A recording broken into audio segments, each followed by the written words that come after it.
Hello friends, and today we shall discuss about principal component analysis or PCA, just a basic introduction. And so let's start with today's video. So what is PCA actually? We deal it, we use it to reduce dimensions actually, and this is used for large number of data sets, which is having large number of features, say millions and millions of features, and you want to reduce it, the dimensionality of it. You don't want to eliminate or remove the features, but it works by reducing the dimensions of those features. And we'll see how, just get a basic idea of it. That now the first time it says that a principal component, it is a normalized linear combination of original predictors in the dataset. So I'll come to this definition again, but first understand that what does PCA do actually? So this combines the input variables in a certain specific way, and it retains the most important part of all the variables. So it is not eliminating any of the variable, but it is reducing many variables. Suppose you've got like hundreds of variables, it will reduce them into either two or three. You specify that, and all its features will be included in these one and two new features. So these new features will contain all the old features. So now let's understand it further. I would say that the plus point for this is that using PCA, that all of your new features or the new variables after the PCA you apply, they all are independent of each other. And this is suitable for linear regression, wherein we work for the variables should be independent of each other. So any PCA you are building, any components like two or three, they will be independent of each other. Next is the word we come as orthogonal. Many a time when you read this definition online, you come across the word orthogonal. So this is a jargon in this technical language, but to use it simply means that they are independent and not correlated. So what PCA does it reduces the dimension of feature space in such a way that variables are orthogonal. This is the basic definition. And this orthogonal simply means that they are independent and they are not dependent on each other, and they are not correlated. So that's why it is called orthogonal. It means separate, different.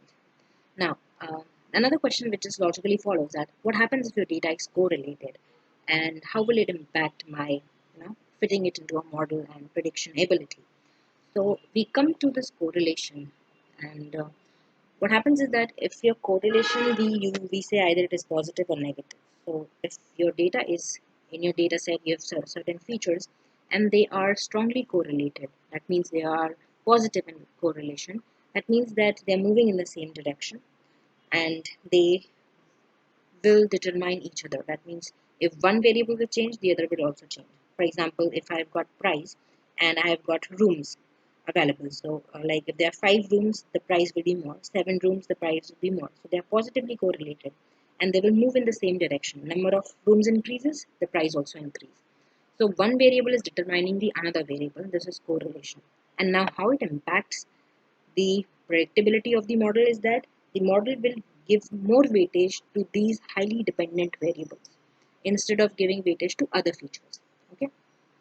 So now what happens is that it becomes difficult for a model to estimate the relationship between each independent and dependent variables.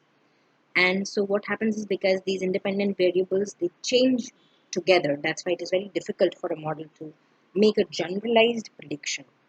Okay, to generalize the data set or to generalize the model, we cannot do that. So what is the goal of PCA then? The goal of PCA is to find projection directions along which the variance of the projected data point is maximum. So we will see it in our demo class. We will do this PCA example with breast cancer dataset, wherein we will understand how these projection directions are being plotted, and the variance also we will map it through the scree plots. So just now understand that you find projection direction along which the variance of the points is maximum. Okay, so this covers the maximum variance spread of the data around the mean. Next, we come to the drawback of PCA is that you don't have the idea, and it is not possible to determine how these old features were being combined to form new features. You don't know how it is doing, what is the back engineering, how is it programming, and how my like millions of data set is being converted, features are being converted into just 3, 5, or 10 features. I don't know how is it possible. So you don't know how does PCA work on this. Next, you come for requirement of PCA. So before performing PCA on your data set, you need to standardize your data so that all the values come under the same magnitude and no feature is given importance over the other. So you standardize the data set using standard scalar, wherein mean is reduced to 0 and standard deviation is 1. Generally, we use that. And then what you do is you calculate the eigenvectors and eigenvalues from either correlation matrix or covariance matrix. So now, after this calculation of these eigenvectors and eigenvalues, you sort these eigenvectors in descending orders, and then you choose any of the k largest eigenvectors. Now, don't confuse this. This is very easy, guys. When we'll do this practical example in the next session, see it after the same video, you will understand that these eigenvectors and how do you really apply it, how do we arrange it in descending order. It is very easy. Just understand the basic terms that you standardize it, you calculate the eigenvector and eigenvalues, you use NumPy for this, linear algebra, because it has been performing, and then you find this descending order so that you can understand that these what is the largest eigenvector and you can apply it in your data. Next is I come to eigenvectors and eigenvalues. Very simple. They are the core of PCA. PCA works on these eigenvectors and values because it has to determine the direction and it has to tell the magnitude.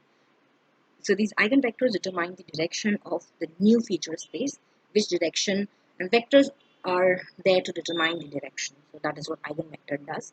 And eigenvalues, they determine magnitude, the variance of your data along with these new feature x's, new feature these vectors, that means and so you've got the direction and you've got the magnitude, the variance of the data. So this is how PCA works with the help of eigenvalues and eigenvectors. How do you calculate it? We will see it. Okay, don't worry. So now coming up, follow next video is practical demonstration of PCA, which we'll be doing on a breast cancer dataset. So stay tuned, and this is very important. Please go through that. Thank you.